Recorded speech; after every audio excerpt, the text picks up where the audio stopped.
She tried to destroy my life, until the day the courtroom revealed I held all the power. It started small, a misplaced complaint here, an unnecessary rule enforcement there. HOA Karen had a reputation for making life miserable over the tiniest issues. She prided herself on keeping the neighborhood safe, but I saw through it. From the beginning, there was something about her demeanor that set off alarm bells. She wasn't just meticulous, she was controlling. She didn't walk the neighborhood, she patrolled it like a general inspecting troops. Every blade of grass out of place, every mailbox slightly crooked, every car parked a few inches too close to the curb, nothing escaped her scrutiny. At first, I chalked it up to overzealousness, thinking perhaps she genuinely cared about appearances and the safety of our community. But soon, I realized that wasn't it. She thrived on the discomfort of others. She seemed to take pleasure in asserting authority over people who had done nothing wrong, turning minor infractions into major battles, wielding her HOA power as if it were a weapon. Then the subtle manipulations began. Notes slipped under my door with carefully chosen words, the kind that sounded like casual suggestions but carried an unmistakable undertone of threat. "We've noticed a small issue. Please rectify it promptly to avoid unnecessary consequences," one read. At the time, I tried to brush it off. Maybe she was just a stickler for rules, I thought. Maybe this was her way of ensuring everything stayed neat and orderly. But deep down, something in my gut told me this was different. It wasn't about rules, it was about control. And the emails, oh, the emails, those digital daggers arrived with alarming frequency. Passive-aggressive, formal, meticulously worded, and always under the guise of concern for the neighborhood. Every message carefully balanced friendliness and threat, each sentence leaving you second-guessing your every action. "We want all residents to feel safe and respected. To that end, we expect compliance with all community guidelines," one email began. Beneath the polite words, I felt the chill of warning, compliance or consequences. I noticed a pattern forming. Every time I did something she didn't like, even something as innocuous as trimming a bush that slightly overhung the sidewalk or leaving a recycling bin out a few hours too long, she pounced. There was an immediacy to her responses that suggested she wasn't just observant. She was actively watching, waiting, seeking opportunities to assert authority. It felt as though my life, once peaceful and predictable, was now constantly under surveillance. I started noticing her everywhere. In the rearview mirror when I left for work, walking her dog in ways that always crossed my path at precisely the wrong moment, stopping to check on something near my property, always with that same smile that didn't reach her eyes. It was calculated. It was deliberate. And then the threats escalated. What had been anonymous notes and passive-aggressive emails became more direct. Veiled warnings about consequences were no longer tucked in between pleasantries. They were bold, unmistakable, and designed to provoke fear. One note read, "You may find it increasingly difficult to enjoy the neighborhood if these issues persist," left under my door without a signature, as if she was speaking for some unseen authority. At first, I tried to ignore it. Denial was easy, hope was tempting. Surely she couldn't mean any real harm. Surely the HOA wasn't capable of targeting an individual like this with such intent. But every encounter chipped away at that hope. Every unsolicited visit, every lingering stare from across the street, every sly comment dropped when neighbors were nearby, it all built a sense of inevitability. The pit in my stomach grew larger.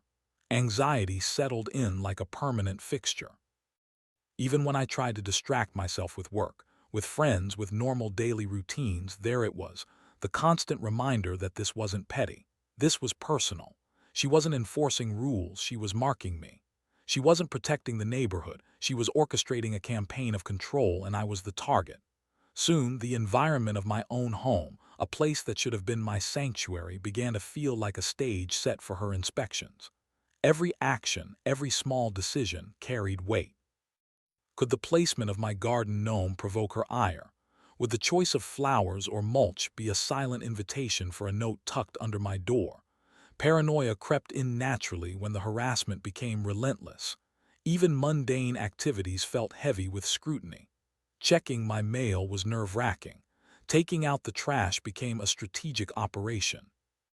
I felt like a character trapped in a psychological experiment, under the watchful eye of someone who derived pleasure from observing fear manifest in real time. Friends noticed changes too. Invitations to casual neighborhood gatherings dwindled. Conversations once easy now had a subtle tension. People seemed reluctant to speak too freely, wary of the invisible eye of HOA Karen. It wasn't just my imagination. The pattern was there, evident in others as well. I began documenting everything, keeping a log of emails, notes, and sightings, initially as a mental exercise to retain sanity, but eventually recognizing it could serve a more practical purpose. This wasn't just annoying. This could become something legally significant. The awareness didn't ease the tension. In fact, it made me even more vigilant, more cautious. I studied the HOA's rules and regulations, reading between the lines, identifying where she could and couldn't enforce, noting every loophole and technicality. Knowledge became a weapon, but still, fear lingered, the pit in my stomach reminding me that preparation was necessary, but it couldn't erase the psychological weight she was placing on my daily life. Then came the day when the first in-person confrontation occurred. She appeared at my property unannounced, clipboard in hand, ostensibly checking on a complaint filed by an anonymous resident. Her eyes flicked over every inch of my yard, cataloging imperfections with ruthless precision. Her tone was sweet, insincere, masking a venomous intent beneath, each comment a carefully aimed barb. "We've received a concern about the alignment of your driveway stones," she said, tapping her clipboard as if that gave her the right to dictate my life. I remained calm, choosing my words carefully, refusing to give her the reaction she seemed to crave. But even as I spoke rationally, the warning signs were crystal clear. She was escalating. What had started as petty complaints, misplaced notes, and veiled emails had now crossed into direct intimidation. And I realized with a sinking feeling that this was only the beginning. HOA Karen wasn't someone who would stop once she got a rise out of you. She was persistent, calculating, and patient in her campaign. The pit in my stomach wasn't just a feeling anymore. It was a premonition. Something larger was coming, something that would require every ounce of awareness, preparation, and courage I had, because HOA Karen wasn't going to stop at small annoyances. She had chosen me as her target, and I knew instinctively that ignoring it or hopping it would fade away was no longer an option. The warning signs were everywhere, embedded in every note, every email, every unannounced visit, every glance and whispered comment. They were subtle yet unmistakable, and I understood with absolute clarity that my quiet, peaceful existence in the neighborhood was about to collide with her relentless pursuit of control. I would need more than patience and composure to survive the storm she was bringing. I would need strategy, awareness, and perhaps a way to turn her own obsession with authority against her, or risk becoming another victim in her endless game. From the first note slipped under my door to the latest calculated glare, the message was clear. HOA Karen was watching, calculating, and preparing for the next move. And I knew, deep down, that the worst was yet to come, and there would be no easy escape from her relentless scrutiny. The small disturbances were just the opening act. What followed would define everything. I came home one late evening to the smell of smoke. It hit me the moment I turned onto the street, a thick acrid scent that clawed at my throat and made my eyes water. My heart immediately started pounding, a frantic rhythm that warned me something was terribly wrong. The streetlights cast a dim glow over the neighborhood, and yet, through the haze of smoke, I could see the flicker of orange dancing against the edges of my garage. My garage door was charred, blackened streaks marking the once pristine white paint, and a thin trail of flames was licking at the walls with hungry insistence. Panic surged through me, a tidal wave of fear, anger, and disbelief. This wasn't an accident. I knew it in the marrow of my bones. I grabbed my phone with trembling hands and called the fire department, my voice cracking as I explained the situation. "Yes, it's my garage. There's fire, I think it's spreading. Please hurry, I said, my words tumbling out faster than I could control them. I hung up and stood frozen for a moment, staring at the inferno that had claimed the tools, equipment, and memories stored inside my garage. My mind raced, replaying the past week, searching for any indication that something like this could happen. But the truth was, nothing had prepared me for this. By the time the fire department arrived, the fire had already consumed most of my possessions. The firefighters worked quickly, hoses spraying torrents of water as flames hissed and sputtered against the sudden assault. Smoke curled into the night sky, obscuring the street lamps, and neighbors began to gather, whispering in shocked disbelief. Some offered comfort, but their eyes were filled with curiosity, suspicion, and an unspoken question. Who would do this? Once the flames were under control, I stepped closer to survey the damage. The heat had warped metal shelves, melted plastic containers, and reduced boxes of tools to smoldering ashes. Everything I had painstakingly collected over the years was gone in moments. The smell of charred wood and burning rubber hung in the air, an omnipresent reminder of destruction. As I stood there, numb with shock, the fire investigator arrived, a calm, methodical presence that contrasted sharply with the chaos surrounding us. He walked through the garage, carefully examining the remains, taking photos, and noting patterns in the burn marks. "It's suspicious," he said finally, his tone measured but serious. "There's evidence suggesting an accelerant was used. This doesn't appear to be accidental." My stomach dropped. Arson. The word echoed in my mind, each repetition a hammer blow. Someone had done this on purpose. The thought that a neighbor, someone I had seen smiling, chatting, and exchanging pleasantries with, could be capable of such malice made my head spin. And then the whispers began. In a neighborhood where everyone knew each other, stories travel fast, morphing with every retelling. I could hear snippets as I spoke with neighbors in the days after. "I saw someone hanging around your property last week. Did you notice Karen acting strange near your garage? Somebody said she had been asking questions about what you had inside." Each comment was like a tiny splinter, embedding itself in my mind. And indeed, a single clue kept surfacing. Karen. HOA Karen, who had already made my life difficult over petty complaints, had been seen lurking around my property the week prior. Several neighbors claimed they had seen her walking past my garage, peering into windows, lingering longer than necessary, and asking odd, pointed questions under the guise of neighborhood oversight. But nothing concrete existed. No fingerprints, no surveillance footage, no eyewitness willing to testify definitively. Without that, suspicion remained just that, suspicion. The police did their part, taking statements, photographing the damage, collecting debris, and knotting every potential lead. They explained the difficulty of proving arson, especially when the suspect was a person with a public role in the community. HOA Karen, with her pristine record and outwardly helpful demeanor, was the last person anyone would expect to commit something this severe. Yet everything in me, every instinct honed from years of careful observation, told me it was her. The feeling of violation settled deep into my bones.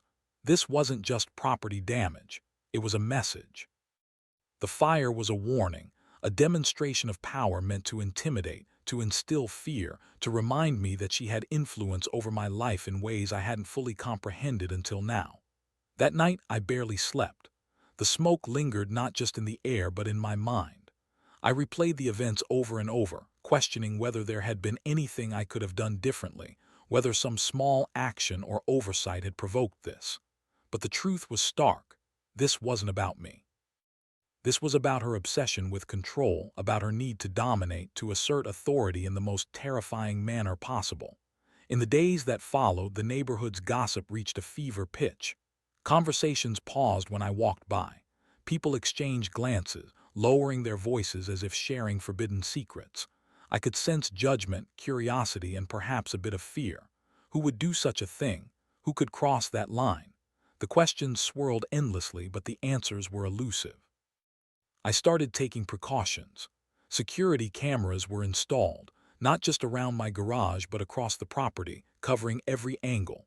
Motion sensors, alarms, extra locks, anything to prevent a repeat incident. Every time I heard a late-night noise or saw a shadow pass by, My pulse spiked, reminding me that vigilance was now part of my life. Yet no matter how many measures I implemented, the psychological impact of the fire remained. Knowing someone could act with such malice, with no apparent reason beyond personal vendetta, was a heavy burden. And though the evidence was circumstantial, the pattern was unmistakable. HOA Corinne's presence, her prior harassment, the timing, and the escalating intimidation all pointed in a single, undeniable direction. But proving it, that was another matter entirely. As I sifted through the charred remnants of my garage, I realized that this incident had fundamentally altered everything. My sense of safety, my trust in neighbors, my perception of what life in this community meant, everything had changed. I was no longer just a resident, I was a target, and the rules of engagement had shifted.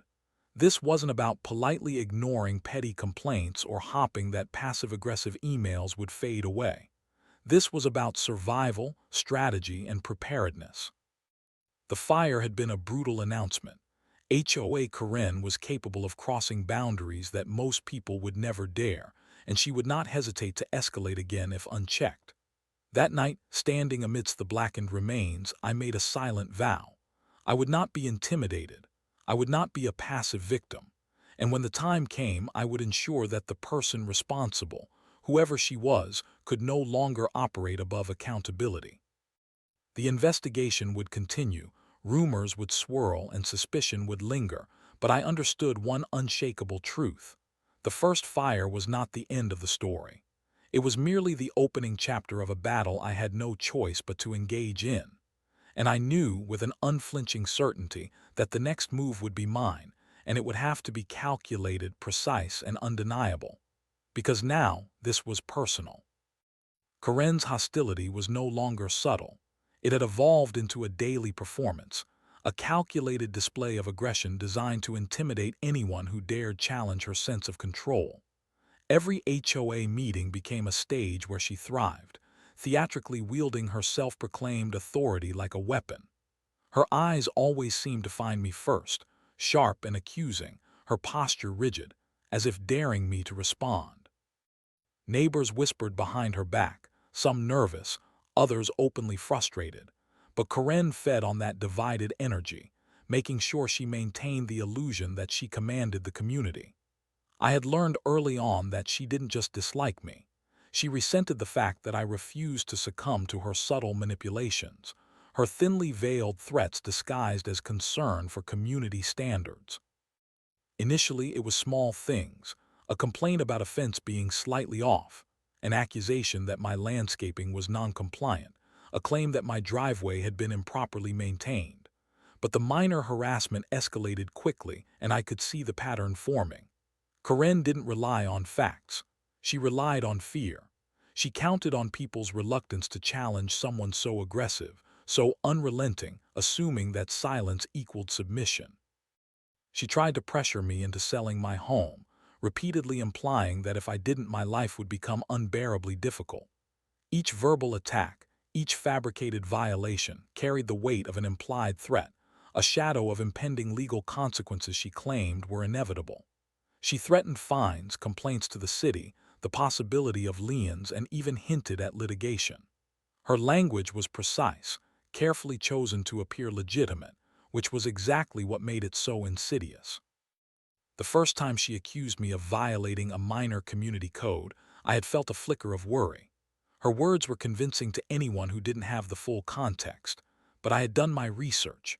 I knew the law, I knew my rights, and most importantly, I knew that fear was a weapon she could wield only against the uninformed.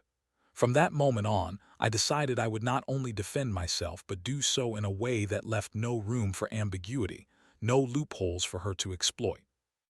I hired a lawyer, a meticulous and seasoned professional who specialized in property disputes and HOA conflicts. We established a system to meticulously document every interaction with Corinne, every communication that could later serve as evidence in a legal context. Emails were archived in multiple formats, voicemails saved and transcribed, and camera footage from multiple angles ensured nothing went unrecorded. I also began keeping a detailed journal, noting dates, times, and specific behaviors, capturing the patterns of harassment that Karen so deliberately tried to hide behind her polished smile. Each meeting became a test of strategy. Karen would launch her attacks, always confident, always theatrical, while I stayed calm, collected, and prepared. I refused to engage emotionally, knowing that any reaction would feed the narrative she tried to construct about me being unstable or uncooperative.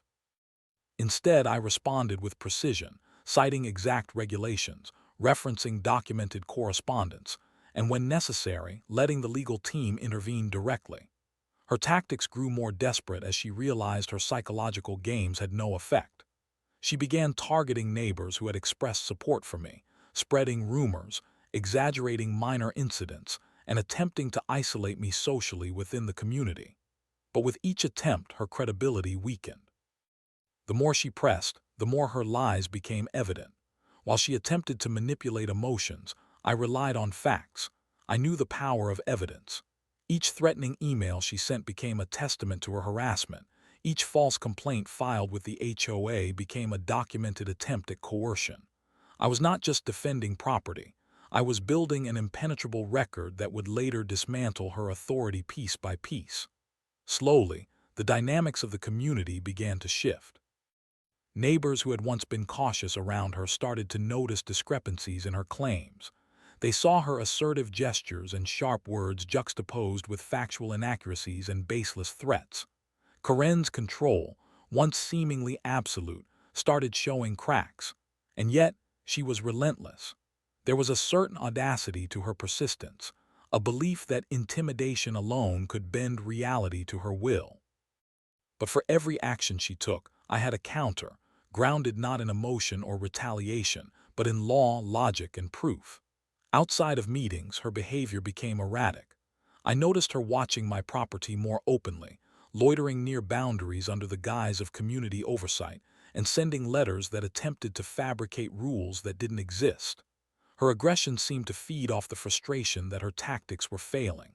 Meanwhile, I maintained my composure. I avoided confrontations outside of the formal context, understanding that personal encounters could be misrepresented. Everything was strategic. Everything was documented. I realized that fear, which had once been her most potent tool, was entirely neutralized by preparation and knowledge. Karen thrived on making people feel powerless, but evidence is power. Emails, photos, recorded statements, they don't lie and they cannot be ignored. Every small victory, every acknowledgement from the HOA or legal counsel that her claims lacked merit, reinforced the foundation of my defense and slowly chipped away at her perceived authority. By the end of this period, a clear pattern had emerged. Karen had escalated, but she was also exposing herself with every attempt. Her obsession with control was now a liability. Where she had once tried to isolate me, she now inadvertently documented her harassment so thoroughly that it would become undeniable. I had learned a crucial lesson. The escalation of hostility, if handled correctly, can turn the aggressor's strength into weakness. By remaining calm, strategic, and evidence-focused, I transformed a situation designed to intimidate into one that could ultimately protect me and ensure justice. Fear was her ally. Preparation was mine. And in this silent battle, evidence proved far stronger than theatrics, showing that while Karen may have been skilled at manipulation, she could not compete with methodical planning, legal knowledge, and unwavering determination. By the time the chapter of escalation reached its peak, it was clear that the next moves would not be about who could shout louder or threaten harder. It would be about law, facts, and undeniable proof. Karen had set the stage for her own undoing, unaware that every step she took was quietly being recorded, analyzed, and prepared for the day the scales of justice would finally tip in my favor. She thrived on fear, but fear was powerless against a meticulously documented truth. Months had passed since the initial fire, and in that time I had not remained idle. The garage, once a scene of destruction, had been rebuilt stronger, more secure, and far smarter than before. Every angle, every potential entry point had been considered and fortified. Modern locks, Reinforced doors, motion sensors, and cameras with night vision now formed a silent, omnipresent network that watched over the property constantly. I had studied Karen's behavior patterns carefully, noting her obsession with control and her tendency to act impulsively when she believed she was unobserved. I knew it was only a matter of time before her arrogance and recklessness would become her undoing. The sense of anticipation was almost palpable. It was as though the entire neighborhood, though unaware, was holding its breath with me. Every late evening, I reviewed the security system's live feed, checking for any irregularities, ensuring every sensor was functioning correctly, and familiarizing myself with the blind spots she might attempt to exploit.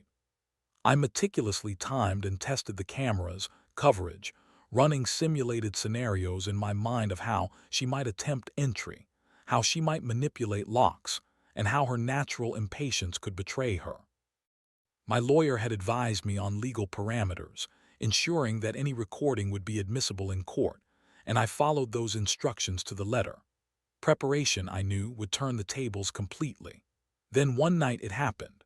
The night was quiet, almost eerily so, the kind of stillness that amplifies every sound and shadow. I was monitoring the cameras from my living room, dim light reflecting off the screens, sipping a glass of water, my heartbeat steady, controlled. Suddenly, movement appeared on the feed, slow, cautious, deliberate. Karen. She crept along the side of the property, her face partially obscured by the hood of her jacket, eyes darting nervously, unaware that she was being observed. Every instinct screamed at me to watch closely, to document meticulously, and to remain silent. She approached the garage, pausing repeatedly, her fingers brushing over the locks, testing mechanisms, and muttering under her breath as if to reassure herself. She didn't know that every moment, every motion, every nervous glance was being recorded in high definition, with time-stamped footage that could not be disputed. The trap I had set was not physical but strategic. I allowed her to linger, to act with the illusion of privacy, knowing that this very behavior would provide incontrovertible evidence of her intentions. Her arrogance, her belief that I could not anticipate her, was now her greatest vulnerability. I watched quietly as she tried multiple techniques to bypass the locks. The frustration on her face was visible even through the low-light feed. She had assumed the garage would be an easy target, as it had been before, but every adjustment she made was tracked. Sensors triggered subtle alerts, cameras shifted slightly to capture closer angles, and a silent recording captured every sound she made, the faint clicking of her tools, the soft curse when a lock refused to give way, even the rapid breathing that betrayed her anxiety. I felt a strange mixture of satisfaction and relief. Months of planning, observation, and strategic preparation were paying off. Karen's own hubris had led her into the perfect storm. She had underestimated the extent of my preparations, my knowledge of her patterns, and my resolve to end the cycle of harassment once and for all. The footage would not only protect me legally, but also serve as undeniable proof that her actions were deliberate, malicious, and premeditated. The entire process, though tense, was almost cinematic in its unfolding. Karen moved like a character in a thriller, unaware that the story was being recorded for a completely different ending than the one she had imagined. I could almost hear the narrative forming in my mind. The victim becomes the strategist, the aggressor becomes the evidence. Hours of careful monitoring over months had distilled into these crucial moments, and I knew that timing was everything. Every attempt she made to force entry was countered silently by the security system I had installed. Motion-triggered lights created shadows and confusion, high-decibel alarms remained dormant but ready, and the cameras captured angles that would later make her attempts undeniable. Even if she had succeeded in bypassing one mechanism, multiple layers of security ensured she could not proceed unnoticed. It was the culmination of patience, planning, and strategic foresight. Karen fidgeted, became increasingly frantic, checking behind her body language betraying the panic that she believed I could not see. Yet I was calm, composed, knowing that her mistakes were already sealed in digital stone. This was no longer a game of cat and mouse. It was a meticulously choreographed sting, and the prey had walked directly into the trap. I smiled quietly, sipping my water, watching her futile attempts as she tried every trick she had used in the past, none of which worked. She underestimated not just my preparation but my understanding of her psychology. She acted predictably, driven by compulsion and anger, and every movement reinforced the case I was building. In that moment, I realized the full power of evidence and preparation. Karen had relied on fear, intimidation, and opportunism for far too long, and now those same traits were exposing her completely. I didn't intervene physically. I didn't need to. The law, combined with meticulous documentation, had already become my silent ally, ready to act on my behalf without confrontation, without escalation. By the time she finally realized that the garage remained secure, that every attempt had been captured, and that her presence had been recorded in ways she could not contest, the sting was complete. I had turned her own tactics against her. The trap was set not just to prevent further harassment, but to provide the ultimate accountability. Months of careful planning, fortifying, documenting, and observing had converged into this one decisive night. Karen's arrogance, once a shield she wielded so effectively, had become the very thing that would ensure she could no longer intimidate, threaten, or manipulate with impunity. I shut down the live feed only after I was certain that every angle, every detail had been captured. The silence returned, thicker now with anticipation of what was to come. The trap was not yet revealed to her, but it was complete, indisputable, and fully under control. Karen had walked directly into it, unknowing, and I knew that the evidence I now held would change everything. Her every move, every failed attempt, every expression of frustration was a testament to her own recklessness and my patient strategy. I allowed myself a quiet moment of satisfaction, understanding that the night had unfolded exactly as planned. The sting was set, the prey ensnared by her own actions, and the next chapter of accountability was waiting to be written. Months of preparation, fortification, observation, and strategy had culminated in a single, decisive victory. Karen had underestimated the power of foresight, planning, and lawfully gathered evidence, and she would soon discover that every action has a consequence. The trap was set, and the next phase of this long battle would finally begin. The day of the hearing arrived with a weighty sense of inevitability. The courthouse was buzzing with routine activity, lawyers shuffling papers, clerks calling out names, and the faint hum of whispered conversations. But for me, every sound was muted, every movement slowed. This was the culmination of months of preparation, observation, and strategy, the moment when all the careful documentation, the surveillance, the meticulous record-keeping would either stand or fall. Karen arrived early, as expected, exuding the same smug confidence she had carried into every HOA meeting. She wore her power like armor, her posture rigid, her gaze scanning the room as if challenging anyone to question her authority. She didn't notice the subtle but decisive shifts in the atmosphere, the quiet confidence of my legal team, the folders of meticulously organized evidence resting on the counsel table, or the calm, assured presence I brought to the space. As the clock ticked closer to the start of the hearing, I could feel the tension coiling like a spring, not in myself but in the energy surrounding Karen. She thrived on intimidation, on the illusion of control, but today that illusion was about to shatter. When the clerk finally called the case, the courtroom fell into the standard procedural rhythm, papers shuffled, voices hushed, and then the moment came. I rose from my bench, my robe heavy with authority, my voice steady and firm. "Judge your last name, presiding," I announced. The words echoed through the chamber, crisp and unwavering, and an almost imperceptible gasp rippled through the room. Karen froze mid-sip of her coffee, the smug expression draining from her face as the reality sank in.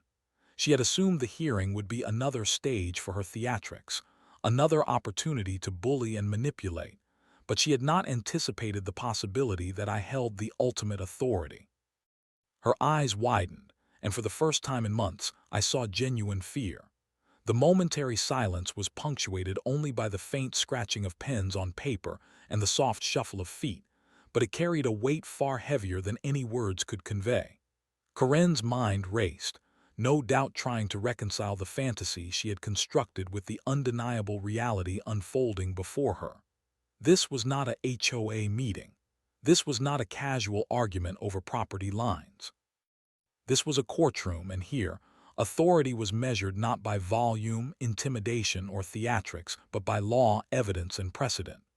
I took my seat, glanced at the assembled legal team, and allowed the opening statements to set the tone. As expected, Corinne attempted her usual tactics, speaking with a rehearsed assertiveness, her words carefully chosen to imply credibility, to fabricate a narrative in which I was the aggressor. She waved documents, referenced alleged violations, and gestured as if authority itself could be conjured through confidence. But with each word, each gesture, the foundation she relied upon crumbled. Every claim she made had already been countered, documented, and cross-referenced. My team presented security footage that captured her actions with crystal clarity. The night she tampered with the locks, the repeated attempts at intimidation, and the impulsive, reckless behavior she believed no one would see. Emails were projected, each one timestamped, each one revealing a pattern of harassment and deliberate malice. Voicemails were played, the tones of threat and coercion unmistakable. Eyewitness accounts were read aloud, neutral, factual statements from neighbors and associates who had observed her escalating behavior. The courtroom absorbed every detail, and I could see the shift in energy with each piece of evidence. Corinne's initial composure faltered, her confident facade cracking under the relentless presentation of facts. She tried to interject, to offer explanations, but each attempt was countered with precision. Dates, times, video evidence, and sworn statements left no room for manipulation or reinterpretation.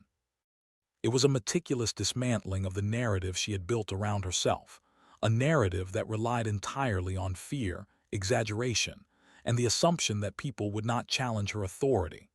The process was deliberate, methodical, and entirely under my control. As the evidence accumulated, the courtroom atmosphere changed. Spectators who had come in curious about a routine HOA dispute now recognized the gravity of the situation. This was not merely a conflict between neighbors. This was a case study in the power of preparation, the law, and truth. Corinne's desperation grew visible. Her hands trembled slightly. A bead of sweat traced the side of her temple, and her voice, once sharp and commanding, grew higher, thinner, almost pleading. Every attempt to regain control only highlighted the undeniable reality. She had miscalculated, underestimated the preparation, and overestimated her influence. When the final piece of evidence, a comprehensive, time-stamped compilation of her harassment attempts, was presented, the courtroom fell into a stunned silence. It was incontrovertible. Every action, every threat, every attempt at intimidation had been documented in meticulous detail, leaving no room for ambiguity. Corinne's face, once a mask of self-assured power, was now pale and slack with shock. She had assumed she could manipulate, bully, and intimidate her way through every situation, but she had never considered the possibility that the scales of authority could be reversed so decisively. The weight of the law pressed down, impartial yet undeniable, and for the first time, Corinne confronted the reality that she was not in control. Every accusation she had levied, every subtle threat, had been countered with precision, every lie unmasked, every attempt at manipulation rendered powerless. When the verdict was read, the relief was almost tangible. The evidence was overwhelming, the case clear, and justice had prevailed without a single lapse in procedure or credibility. Corinne slumped in her seat, defeated not by argument but by the incontrovertible record of her own actions. I had not needed theatrics, intimidation, or vengeance. I had relied solely on preparation, documentation, and the law. And in that courtroom, surrounded by witnesses, legal professionals, and the undeniable weight of evidence, I realized a profound truth. Power is not measured by volume, by anger, or by threats. It is measured by knowledge, preparation, and the courage to act decisively when the moment demands it. The hearing concluded, and as I exited the courtroom, the atmosphere was quiet yet charged with the realization that Corinne's reign of intimidation had ended. She had learned the lesson that months of harassment and fear could not overcome truth and preparedness. And as the doors closed behind me, I knew that the final chapter of this conflict was imminent, a chapter in which peace, accountability, and the triumph of strategy over intimidation would be fully realized. The air in the courtroom was thick with anticipation, a heavy mix of expectancy and tension that seemed to press down on everyone present. Karen had arrived earlier than usual, attempting to regain the composure she had always flaunted in HOA meetings, but it was clear even to casual observers that her confidence had waned. Her eyes darted nervously around the room, taking in the assembled legal team, the spectators who had gathered for what they assumed would be a routine property dispute, and most importantly, me, sitting calmly, radiating a quiet authority that no theatrics could unsettle. As the hearing began, the usual procedural formalities barely masked the charged energy in the room. Karen shuffled her papers, her fingers trembling slightly as she tried to anchor herself in the illusion of control. She opened her mouth to speak, attempting to formulate her defense, but the words faltered, stumbled, and then fell into an uneasy silence. The clerk called her turn, and she rose slowly, clearly aware that all eyes were on her. Her voice shook as she began. I did. The hesitation was telling, betraying the panic that had taken root after months of unchecked aggression now being laid bare in an environment she could not manipulate. The gavel struck with a resounding authority, cutting through the room's tension, silencing even the faintest whispers. The judge's voice rang clear, precise, and unyielding as the charges were read aloud. Arson, harassment, multiple HOA violations, and attempts at intimidation that extended far beyond mere neighborhood disputes. Each accusation was supported by the mountain of evidence meticulously compiled over months, security footage capturing her tampering with the garage locks, emails and voicemails documenting threats, eyewitness statements corroborating every claim, and the legal framework that left no ambiguity about the severity of her actions. The weight of the law settled over the room like a tangible force, impartial, undeniable, and impartial.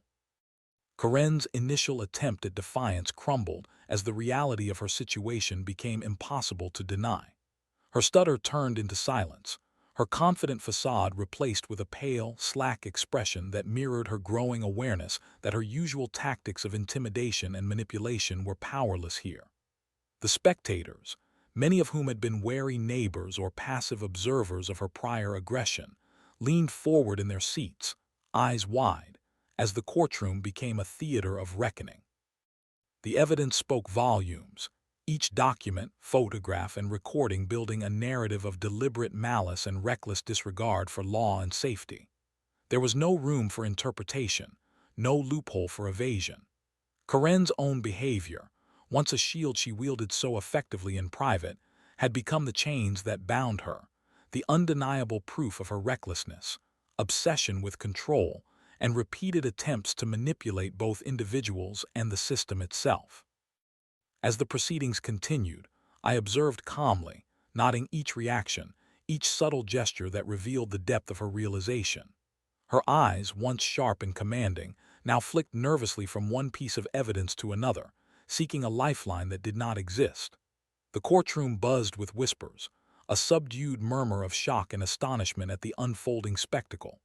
The woman who had spent months trying to manipulate, intimidate, and coerce had now become the subject of scrutiny and judgment.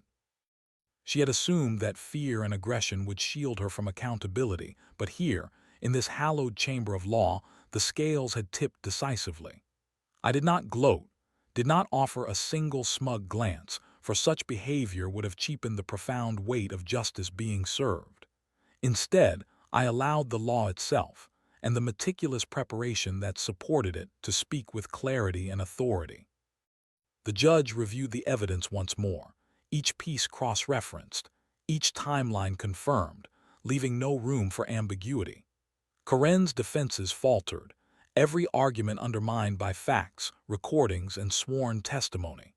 Even her previous attempts to discredit neighbors or manipulate procedural technicalities were rendered impotent by the comprehensive documentation of her own actions. The silence in the courtroom was punctuated only by the soft rustle of papers, the faint hum of air conditioning, and the occasional clearing of a throat as the reality of accountability settled over everyone present. This was not a mere victory of one individual over another. It was a demonstration of the absolute power of preparation, knowledge, and adherence to the law. Finally, the verdict was delivered, the gavel striking once more with finality. Karen was held accountable for every charge leveled against her: arson, harassment, multiple HOA violations, and the calculated attempts to intimidate and manipulate those around her. The room exhaled collectively, a subtle release of tension that had built over months of observation and years of harassment, as justice was executed with precision and impartiality. Karen sank into her chair, pale, defeated, and silent. For the first time, she confronted the full magnitude of her actions and the consequences they carried. The woman who had believed herself untouchable, who had assumed she could bend reality to her will through fear and aggression, had finally learned that the law recognized no favorites, that authority derived from power alone is fragile, and that deliberate malice carries consequences beyond perception or intimidation. I left the courtroom quietly, my steps measured, my demeanor calm, knowing that the months of planning, documentation, and patience had reached their inevitable conclusion. I had not needed to shout, threaten, or act outside the bounds of the law. Every step had been calculated, every move deliberate, and every piece of evidence had spoken louder than words ever could. As I walked through the courthouse doors, the sunlight striking the pavement outside, I understood that the true power lay not in vengeance or aggression, but in preparation, knowledge, and unwavering adherence to principle. Karen had been reckoned with, and the long shadow of her intimidation had finally been lifted. The neighborhood, once tense and divided by her antics, could begin to breathe again, and I could finally experience the quiet satisfaction of justice delivered, not through theatrics, not through fear, but through patience, meticulous preparation, and the undeniable authority of the law. The courtroom had borne witness to a profound truth. Those who attempt to wield fear and manipulation over others often underestimate the strength of quiet resolve, of evidence, and of an unwavering commitment to justice. Karen had learned her lesson, and in her defeat, the community and I could finally reclaim the peace and safety that had been threatened for far too long. The reckoning had come, decisive, complete, and utterly undeniable, leaving no doubt that actions, no matter how calculated or aggressive, have consequences, and that the law, impartial and steadfast, always prevails in the end. The days that followed the courtroom verdict unfolded with a quiet, almost surreal sense of normalcy, the kind of calm that only comes after months of tension, conflict, and uncertainty have been decisively resolved. My garage, once a scene of destruction and chaos, now stood stronger than ever, a silent testament to resilience, foresight, and the power of preparation. Its reinforced walls, polished locks, and subtle security features were not just physical safeguards. They symbolized the culmination of patience, strategy, and the ability to turn adversity into strength. Each time I approached the garage, I felt a quiet pride, a sense that the months of meticulous planning, observation, and legal diligence had created something enduring, something that could not be easily undermined. The neighborhood, which had once been a source of tension and quiet unease, began to shift in subtle but meaningful ways. Neighbors who had watched Karen's antics from a distance now observed me with a mixture of respect, curiosity, and in some cases relief. There was an unspoken acknowledgement in their glances and nods, a recognition that I had faced the intimidation head-on, that I had protected not just my property but the principle that harassment, manipulation, and fear have consequences. The transformation was not instantaneous, but it was undeniable.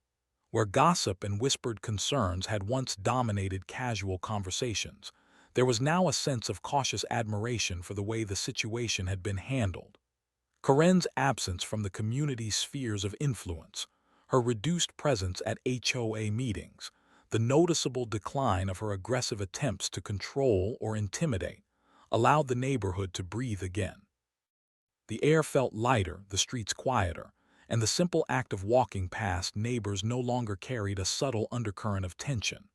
I, too, experienced a shift within myself. The months of confrontation had tested patience, resolve, and strategic thinking to their limits, and yet they had also revealed a profound lesson about the nature of power, authority, and accountability. Authority is not measured by volume, aggression, or the ability to intimidate others.